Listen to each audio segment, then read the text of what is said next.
Halo teman-teman, kita bertemu kembali dalam channel YouTube saya, Januari Sihotang, sebuah channel YouTube yang fokus di bidang ilmu hukum, dunia kampus, dan juga dunia literasi.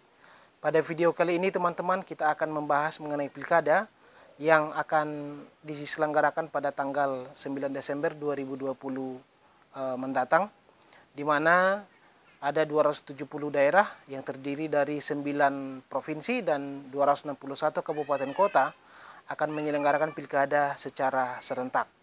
Nah, kalau kita runtut ke belakang sesungguhnya penyelenggaraan pilkada kali ini di bulan Desember itu merupakan penundaan yang dulunya itu dijadwalkan terjadi pada tanggal pada bulan September 2020. Namun karena kondisi pandemi yang luar biasa yang melanda Indonesia dan juga negara-negara di dunia secara umum, maka kemudian Presiden Jokowi mengambil langkah dengan menerbitkan Perpu nomor 2 tahun 2020 sebagai salah satu dasar untuk menunda pilkada 2020. Sayangnya teman-teman, kendati penyelenggaraan pilkada tahun 2020 ini sudah bisa dikatakan setengah jalan, karena saat ini kita sudah tiba pada tahap untuk menunggu siapa daftar calon yang lolos untuk menjadi peserta di Pilkada 2020. Artinya bahwa beberapa proses sudah kita lewati, yaitu pencocokan daftar pemilih, lalu kemudian pendaftaran, dan juga termasuk juga perpanjangan pendaftaran bagi beberapa daerah yang memiliki calon tunggal. Jadi menurut ketentuan dari undang-undang bahwa pendaftaran bagi daerah yang memiliki calon tunggal itu diperpanjang 3 hari, dan kalau memang tidak ada calon yang baru maka dia tetap sebagai calon tunggal. Nah, kembali ke yang tadi, walaupun penyelenggaraan pilkada ini sudah bisa dikatakan setengah jalan, tapi banyak juga para pihak yang tetap menolak untuk penyelenggaraan pilkada tahun 2020. Alasannya saya rasa sederhana dan sangat mendasar.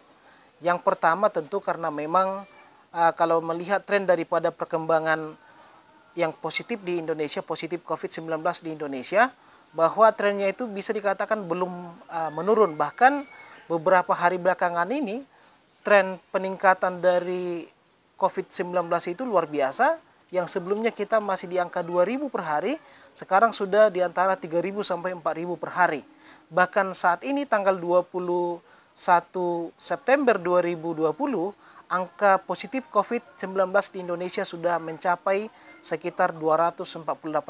Itu angka yang sangat luar biasa, dan sebagai bukti bahwa Indonesia itu tidak terlalu baik dalam penanganan COVID-19, bisa kita lihat dari beberapa negara yang justru menganggap Indonesia itu sebagai zona merah untuk dikunjungi.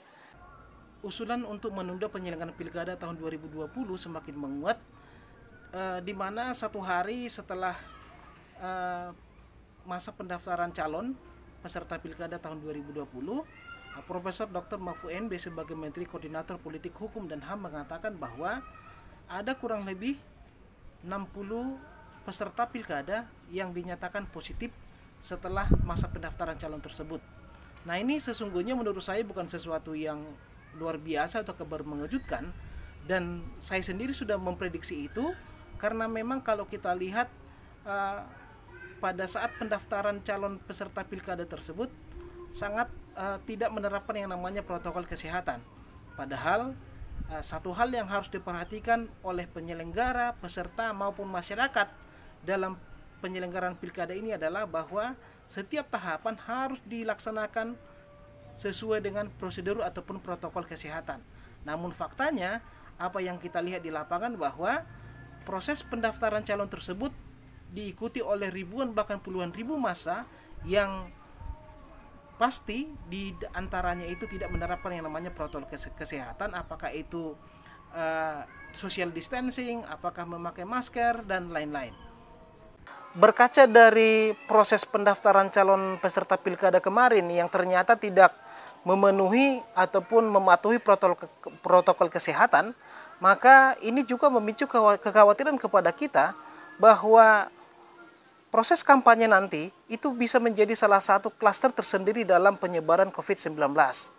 Kalau misalnya dalam masa pendaftaran saja para calon dan masyarakat tidak memenuhi protokol kesehatan, maka hal yang sama bisa saja bahkan lebih parah akan terjadi pada masa kampanye. Nah, kampanye yang paling berpotensi untuk menjadi klaster tersendiri dalam penyebaran COVID-19 adalah ketika terjadi yang namanya kampanye rapat umum ataupun kampanye terbuka. Di mana seperti biasanya teman-teman, yang namanya kampanye terbuka ataupun rapat umum itu tidak hanya berisi orasi politik ataupun pidato kampanye dari pasangan calon, tapi juga diisi dengan yang namanya konser musik. Ya, tak bisa saya bayangkan misalnya kalau sudah ada ribuan massa di lapangan, lalu kemudian ada konser musik, ada nyanyi dangdut dan segala macam, maka yang namanya protokol kesehatan itu bisa tetap dijaga dan dilaksanakan gitu loh. Nah, coba Anda bayangkan misalnya kalau joget dangdut tapi harus social distancing gitu. Itu sesuatu hal yang menurut saya sangat susah diterapkan, apalagi kalau misalnya di lapangan itu sudah ada beribu-ribu orang. Oleh karena itu saran saya kepada KPU, alangkah lebih baik kalau misalnya dibuat pengaturan bahwa yang namanya kampanye terbuka dan rapat umum itu ditiadakan saja.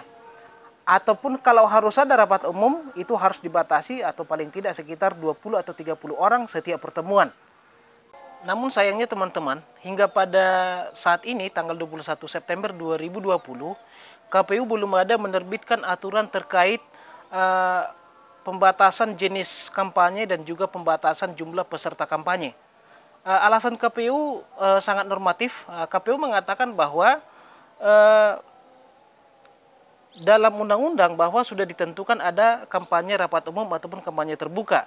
Dan KPU tidak berwenang untuk menerbitkan aturan yang bertentangan dengan undang-undang.